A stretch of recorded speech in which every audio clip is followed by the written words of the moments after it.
सत्संगत जी, प्रेम से कहना सत्संगत इस समागम के दूसरे दिन भी भरपूर आनंद प्राप्त हुआ। कल की तरह आज भी ऐसे उत्तम संदेश हमें श्रवण करने को मिले जो भाव शब्दों के रूप में भक्तों महापुरुषों ने सबके समक्ष रखे, जो कि देश के भिन्न भिन्न प्रांतों से आए और उन प्रांतीय भाषाओं का सहारा लेते हुए यही पैगाम मानवता का, इंसानियत का ये सब तक पहुंचाया। और एक एक शब्द हमारे लिए बहुत मायने रखता है। छोटे छोटे बच्चों की ज़ुबान से आपने सुना कि किस तरह से छोटी उम्र थी चाहे, लेकिन उड़ान बहुत ऊंची थी, संदेश बहुत ऊंचा था। जिन बच्चों को हम इस दृष्टि से अक्सर देखते हैं कि तो छोटी उम्र वाले, इनको क्या समझ है, लेकिन वही पंक्तियां जो फारसी में कही गई और अक्सर उसका जिक्र होता है कि बुजुर्गी बअक्लस ना के बसाल, कि बुजुर्गी का वास्ता अकल के साथ है ना कि सालों के साथ है। तबंगरी बदिलस ना के बमाल, अमीरी माल के द्वारा नहीं है, दौलतों के कारण नहीं है, दिल की अमीरी जिसके पास है वो अमीर है। तो यहाँ पर बच्चे भी एक बुजुर्गों की तरह ही जैसे कोई दाने होते हैं, इस प्रकार से उन्होंने, बच्चों ने भी सबके समक्ष ऐसे उत्तम भाव रखे हैं।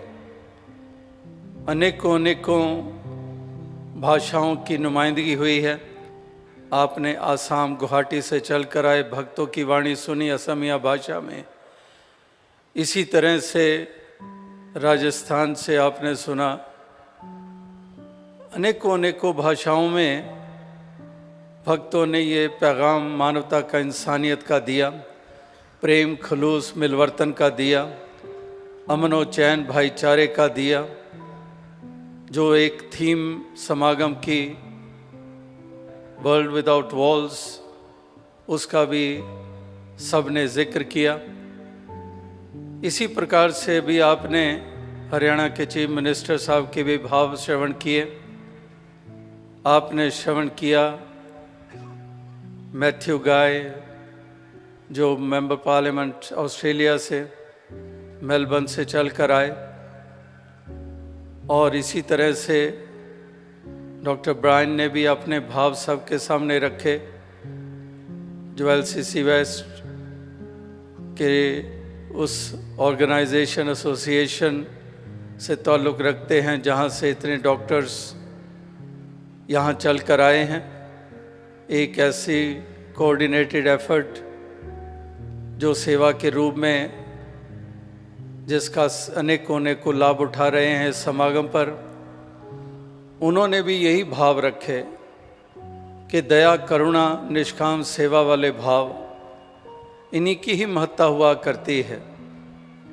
संसार में आपाधापी पड़ी हुई है, लेकिन जो औरों का पहले सोचते हैं उन्हीं की महत्ता हुआ करती है। संसार में हर कोई खुदगर्जियों में जी रहा है, एक सेल्फिशनेस के साथ जी रहा है। हमेशा वो अपने आप को पहल देता है। जो भक्त महापुरुष संत हुआ करते हैं, जो सज्जन प्रवृत्ति वाले होते हैं, वो अपनों से ज़्यादा दूसरे की सोच रखते हैं। इसीलिए वो बचपन से हम पंक्ति सुनते आ रहे हैं कि अपने लिए जिए तो क्या जिए, तो जी है दिल ज़माने के लिए। कि अपने लिए तो हर कोई जीता है, लेकिन वास्तविकता में वो जीना ही जीना कहलाता है। उस जीवन की महत्ता होती है जो औरों के लिए जिया जाता है।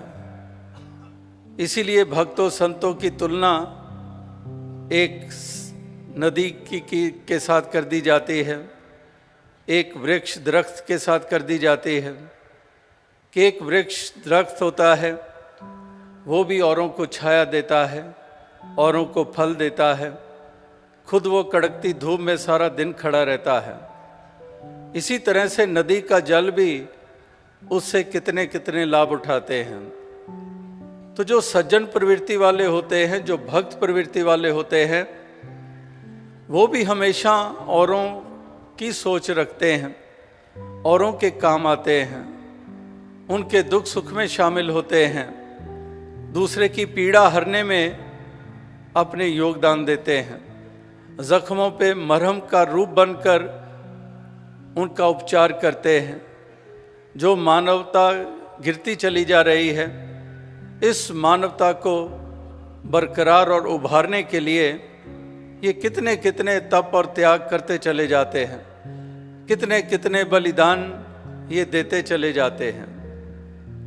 इतिहास के पन्नों से हमें मिलता है कि वाकई ही ऐसे जीवन जीने वाले ही ऐसे हुए जिनका नाम रोशन हुआ, जिनके प्रति सत्कार का भाव पैदा हुआ, जिन्होंने हमेशा के लिए अपने निशान छोड़े, जिसका अनुकरण और अनुसरण करना ही एक विवेकी पुरुषों का एक कार्य हुआ करता है। तो महापुरुष संत जनों ने इस तरह से ये जीवन के द्वारा अपने ये सबके समक्ष ये मिसालें ये रखी हैं। जहाँ पर आज बटा हुआ संसार, बिखरा हुआ संसार, जहाँ पर अनेकता अभिशाप बन के रह गई है, जहाँ पर कोई एक दूसरे को एक आंख भाता नहीं है, जहाँ पर इनटॉलरेंस इतनी बढ़ चुकी है, टॉलरेंस लेवल कितना गिरता चला जा रहा है, ज़रा सी एक ज़ुबान से निकली हुई बात बर्दाश्त नहीं होती है, ज़रा सी एक मिनट की देरी बर्दाश्त नहीं होती है, किसी की भाषा बर्दाश्त नहीं होती है, किसी की जाति बर्दाश्त नहीं होती है, किसी का मज़हब बर्दाश्त नहीं होता है, किसी के चिन्ह बर्दाश्त नहीं होते हैं, किसी का पहरावा बर्दाश्त नहीं होता है, किसी के तौर तरीके बर्दाश्त नहीं होते हैं। यानी कि बिल्कुल ही कोई टॉलरेट करने को तैयार नहीं है। और दूसरी तरफ वलियों, गुरु, पीर, पैगंबरों ने पीसफुल को एग्जिस्टेंस की बातें कही हैं कि हम एग्जिस्ट करें, को एग्जिस्ट करें। उन्होंने को एग्जिस्ट कहा है, केवल एग्जिस्ट नहीं कि एक जाति वाला एग्जिस्ट करे, एक मजहब वाला एग्जिस्ट करे, एक कल्चर वाला एग्जिस्ट करे। को एग्जिस्टेंस का महत्व ही तभी होता है जब हर तरह के लोग एग्जिस्ट करें। जैसे भिन्न भिन्न फूल होते हैं, वो बगीचे की शोभा बनते हैं, वो एक दूसरे को बर्दाश्त करते हैं। एक ही फ्लावर बेड में, एक ही क्यारी में नाना प्रकार के फूल उस क्यारी में हैं। उन फूलों को तो कभी लड़ते नहीं देखा, उन फूलों को तो नहीं देखा कि एक फूल दूसरे फूल को उखाड़ के उस क्यारी से बाहर फेंक दे। इसीलिए वो शोभायमान है, इसीलिए उनका महत्व है। इसी प्रकार से भक्त सज्जन प्रवृत्ति वाले भी, वो भी फूलों के मानंद भिन्न भिन्न प्रकार के फूल, भिन्न भिन्न महक वाले फूल, वो इस गुलजार की शोभा बनाते हैं, इस धरती को सजाते संवारते हैं, इस धरती के लिए वो वरदान बनते हैं। तो इसी की ही ज़रूरत है, क्योंकि वातावरण जो चारों तरफ के हम देख रहे हैं,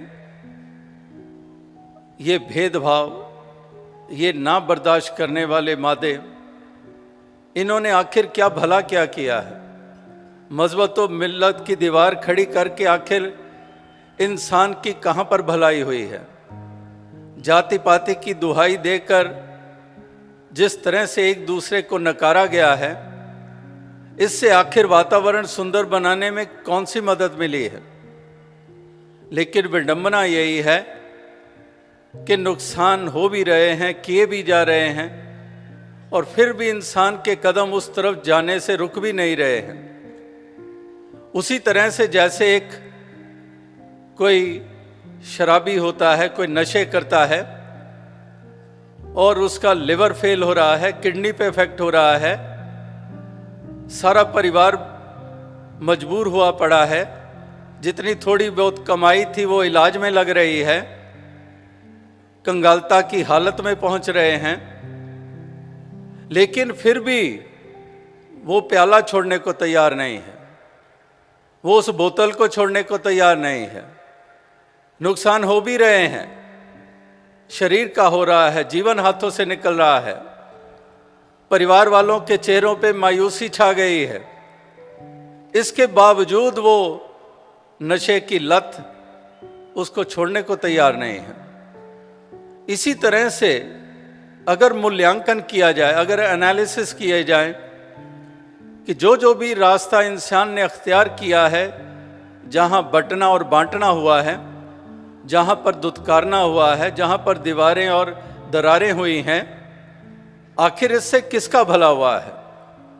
किसी का भी भला नहीं हुआ है, केवल और केवल नुकसान ही हुए हैं। तो इसलिए महापुरुष संत जन इसलिए ये पैगाम दोहराते चले जाते हैं कि इंसान को ये जागृति मिले, इंसान समय रहते हुए समझ जाए और इस प्रकार से वो अपने आप को उस रास्ते पे चला दे जो रास्ता चलते हुए वास्तविकता में संसार की भलाई होती है। ये दीवारें सारी गिराकर, जैसे कल भी जिक्र हुआ कि दीवारों को महत्ता वही देते हैं जो वास्तविकता में एक संकीर्ण दिल वाले होते हैं, जो एक अज्ञानता वाले होते हैं, उन्हीं के लिए दीवारें महत्व रखती हैं। लेकिन जागरूक जो होते हैं, जो इंसानियत वाले होते हैं, उनके लिए दीवारों की कोई महत्ता नहीं होती है। वो इस प्रकार से उन दीवारों को लांघ जाते हैं, उन दीवारों से पार चले जाते हैं, उन दीवारों को गिरा देते हैं ज्ञान हथौड़े से। इस प्रकार से फिर वहाँ कोई दूरियां नहीं रह जाती हैं, वहाँ पर नज़दीकत आ जाती है, वहाँ पर करीब हो जाते हैं, वहाँ पर अपनापन वो स्थापित हो जाता है। ना को बैरी ना ही बेगाना, सगल संग हमको बनाई, कि कोई पराया कोई बेगाना नहीं है, सभी अपने हैं, कोई बेगाना नहीं है, कोई एलियन नहीं है, किसी और प्लैनेट से नहीं आया है, सारे इसी धरती के वासी हैं, इसी धरती पे जन्मे हैं और सबको इस इंसानी जामे में जो आए हैं, पैदा हुए हैं, आज से पहले या आज या आने वाले समय में, ये सारे ही 5 तत्व के पुतले हैं और इन सब में एक ही नूर परमात्मा की अंश के रूप में, आत्मा के रूप में है। इसीलिए एक नूर ते सब जग उपजा, कौन भले को मंदे, लोगा भरम न भूलो भाई, खालक खलक खलक में खालक, पूरे हो सर्व छाई। ये जो सर्वत्र समाई हुई परम सत्ता परमात्मा है, यही एक घट घट में बसती है, यही एक आत्मा के रूप में ये हर किसी में ये चेतन, एक कॉन्शियसनेस है जो ये बसती है। तो इसलिए जो इसी से अगर आई है, इसी की अंश है, तो फिर क्यों ये अपनापन पैदा नहीं हो रहा है? क्यों फिर बेगानेपन की भावना है? फिर क्यों ऊंच नीच वाली दृष्टि है? ये सब इसलिए है कि इंसान ने वो असल वाली बात समझी नहीं है। जो असल बात है वो भी इसको पकड़ में आई नहीं है। ये अभी भी अज्ञानता का अंधकार ढोते चले जा रहा है, अभी भी ऐसी ऐसी मान्यताओं से युक्त है जिनका हकीकत से कोई वास्ता नहीं है, जिसका कल्याण, उद्धार, मोक्ष, मुक्ति से कोई वास्ता नहीं है। मानकर बेशक वो चल रहा है कि जो कुछ वो कर रहा है उसका वास्ता सीधा सीधा कल्याण से है, जन्नत नसीब होगी, स्वर्ग के दरवाजे खुल जाएंगे, ये परलोक में शाबाशी मिलेगी, ऐसा मानकर चल जरूर रहे हैं। लेकिन दरअसल ये मान्यता जो है ये अज्ञानता के ऊपर आधारित है। हकीकत से इसका कोई भी वास्ता नहीं है, दूर दूर का भी वास्ता नहीं है। हकीकत यही है कि जन्नत उन्हीं को नसीब होती है जो दूसरों के लिए जन्नत बनने का कारण बनते हैं, इस दुनिया में दूसरों की खुशी का कारण बनते हैं। वो वास्तविकता में उनके हिस्से में जन्नत आती है। तो इसलिए ये इंसान की अज्ञानता ने इसको कहां कहां गिराया है, इसको कहां कहां पटका है। लेकिन हूढ़मती इंसान की कि उससे फिर भी बाज नहीं आता है, फिर भी उसी रास्ते पे चलते चले जाते हैं, वही सोच संकीर्ण रख कर चलते चले जाते हैं, जिधर से गुजरते हैं विनाश और मातम फैलाते चले जाते हैं। इस प्रकार से ये इंसान के जीवन ये हमें इस धरती पे जीने वालों के नज़र आते हैं। और वास्तविकता में ऐसे जीवन जीने वाले वो जीवन कहलाने लायक भी नहीं हुआ करते हैं। जीवन वही होता है जो प्यार के साथ जिया जाता है। जो इस तरह से जीवन विपरीत भाव से युक्त होकर जिए जाते हैं वो वास्तविकता में उनको जीवन भी नहीं कहा जाता है। वो एक चलती फिरती लाश ही हुआ करते हैं, उनमें कोई प्राण नहीं है। प्राण जो प्यार वाली धड़कन वाले प्राण हैं वो प्राण नहीं है, एक ऐसा ही खोखलापन है, एक केवल ढांचा है। तो महापुरुष कहते हैं कि जीवंत हो जाएं, ये जीवन हमारे जीवन को मिल जाए, हमारी धड़कनों को, दिल को सच्ची धड़कनें मिल जाएं जो प्यार के तहत धड़क रही हैं। ऐसी धड़कनें इस दिल को मिल जाएं, हर दिल को मिल जाएं, और इसी के कारण ही दिल मंदिर बन पाएगा, वरना ये दिल मंदिर नहीं बनता है। ये दिल मंदिर तभी बनता है जब इस हृदय में प्रभु को बसाते हैं, इस हृदय में प्रेम को बसाते हैं, इस हृदय को प्यार से सजाते संवारते हैं, इस हृदय में करुणा का भाव उसको स्थान देते हैं। तो तब वास्तविकता में ये मन मंदिर जिसको हम कहते हैं, ये मन तभी मंदिर बनता है। इस मन को मंदिर बनाना होता है, वरना तो जो राक्षस प्रवृत्ति वाले जो जुल्म सितम कर रहे हैं, मन तो उनका भी है, क्या उनके मन को भी मंदिर कह दोगे? मन मंदिर हमारे जुबान पे ये शब्द आया हुआ है कब से, इसका इस्तेमाल भी करते हैं।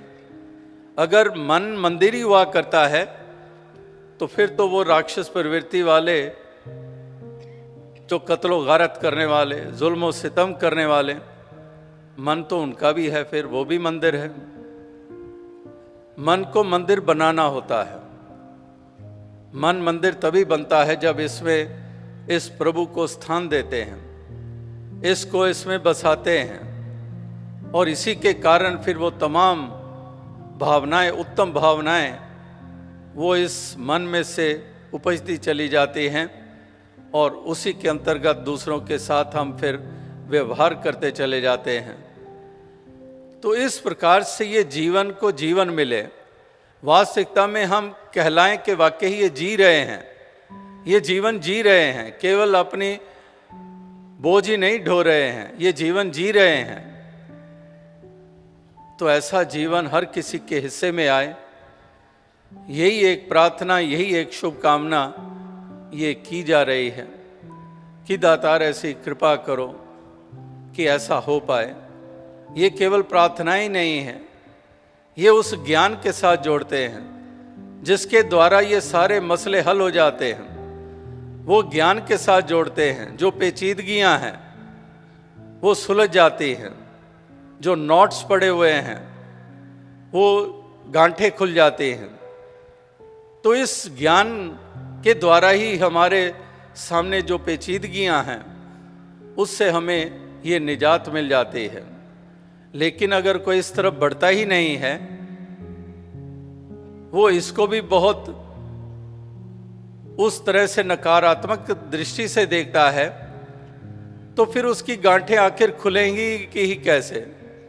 वो तो कभी खुलने नहीं पाएंगी। जैसे अगर उजाला चाहिए तो अगर दीपक जले हुए से गुरेज ही करते रहेंगे तो क्या अंधकार की ठोकरों से बच पाएंगे? अगर उस जलते हुए दीपक से ही गुरेज होगा, अगर उस तरफ हम बढ़ेंगे ही नहीं, तो फिर वास्तविकता में उन ठोकरों से कहां बचाव होगा? तो इसलिए इस ज्ञान उजाले की बात हो रही है, ये ट्रू नॉलेज की बात हो रही है, ये रियलाइजेशन की बात हो रही है। उस तरह से इंसान, जैसे बच्चे होते हैं, एक बच्चा प्रे कर रहा है, एक शब्द उसके कि डियर मैथमेटिक्स, सभी जानते हैं कि एक सब्जेक्ट है, और वो बच्चा वो क्या कह रहा है कि dear maths, please grow up and solve your problems yourself, I have other problems to solve. कि वो मैथ से घबराता है और वो कह रहा है कि मैथ्स आप ही अपना प्रॉब्लम्स जो बार बार हमारे हाथ में आती हैं, आप ही सॉल्व कर लो। यानी कि उस तरफ से गुरेज कि इंसान तू भी कुछ कर, तू भी उद्यम कर, तू भी उस तरफ अपने कदम बढ़ा। और जिन्होंने बढ़ाए आज उन्हीं के नगमे गाए जा रहे हैं, आज उन्हीं के प्रति हम सत्कार का भाव रख रहे हैं। वही वो रोशन मीनारे हैं जो अंधकार में आशा की किरण के रूप में हैं। जैसे आपकी सोच है, जैसे आपकी भावना है, उसी तरह से आप भी इस उजाले में जीवन जी रहे हैं, और सही मायनों में ये जीवन ही जीवन कहलाया करता है। इस प्रकार से इस संसार में आए हैं तो वाकई ही जीवन जीने के सलीके आ गए हैं, वरना तो सारी उम्र बीत जाती है, जीवन जीने का ढंग ही नहीं आता है। तो ये जीवन जीने का सलीका आया है। तो इस प्रकार से ये भक्त महापुरुष ये औरों को इसलिए निमंत्रण देते हैं, ये सबको पैगाम देते हैं। जैसे पहले भी महापुरुषों ने इसी तरह से निमंत्रण दिए हैं कि करूं बिनंती सुन मेरे मीता, संत टहल की बेला, इहाँ खाट चलो हरि लाहा, आगे बसे सुहेला। कि ये निमंत्रण देते हैं। एक और निमंत्रण ध्यान में आया।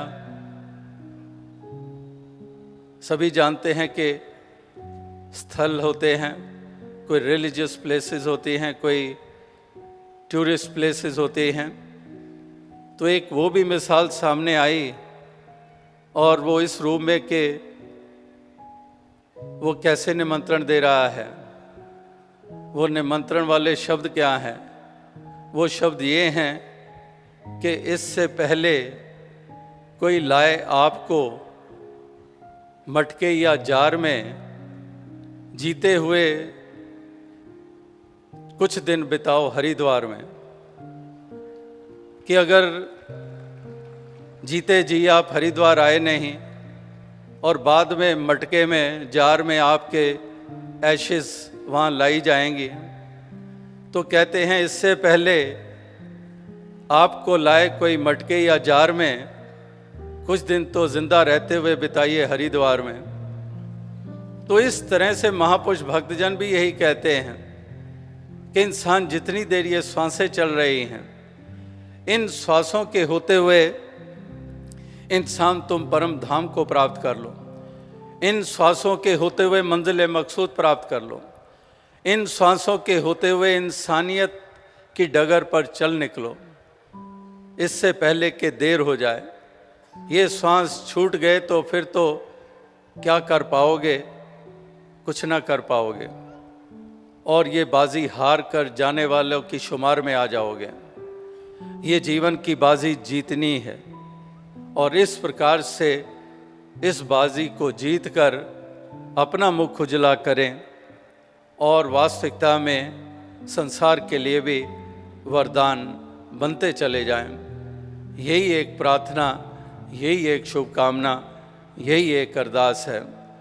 समय काफ़ी आगे बढ़ चुका है और दोपहर से ही ये सत्संग चल रहा है और कितने धैर्य के साथ आप सभी यहाँ पर उपस्थित और एक चित्त एक मन होकर इस तरह से अपनी ये घड़ियाँ बिता रहे, महापुरुषों के वचन श्रवण करके अपने आप को और एनरिच कर रहे, जो words of wisdom which were spoken by those who got a chance to express their thoughts. So we were all enriched by the words of wisdom, and also the prayers were made that may God bless all of us to follow the path which was walked by saints and sages, the path of humanity, the path of righteousness, the path of love and compassion, of tolerance. So we have to lead our life walking on such a path, and not the path which leads us to devastation, which leads us to tyranny, leads us to violence, to intolerance, cannibalism, inhumanism. We definitely do not walk on that path. So that was also prayed to God Almighty, that may God bless everybody with wisdom, with enlightenment, with this realization that the lifespan which we are living is just a spark, just a flash when you compare it to eternity. So we have always to be aware of this limited time we have, this short lifespan we have, that we should make best use of this life which we are living and lead a virtuous life, not a life which is full of vices, which is harmful for one's own self and for others.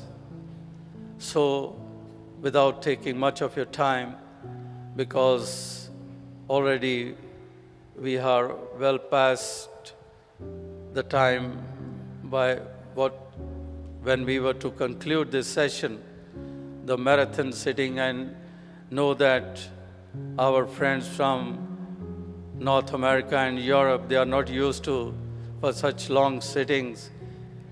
And also in these grounds, when they were treating patients, so they were also spending so much time from morning till they arrive in this pandal. So already often we use the term that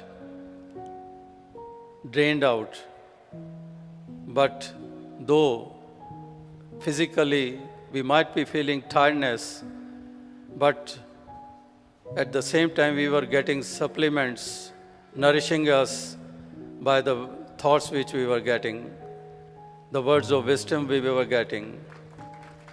They were enriching us and side by side making us fresh.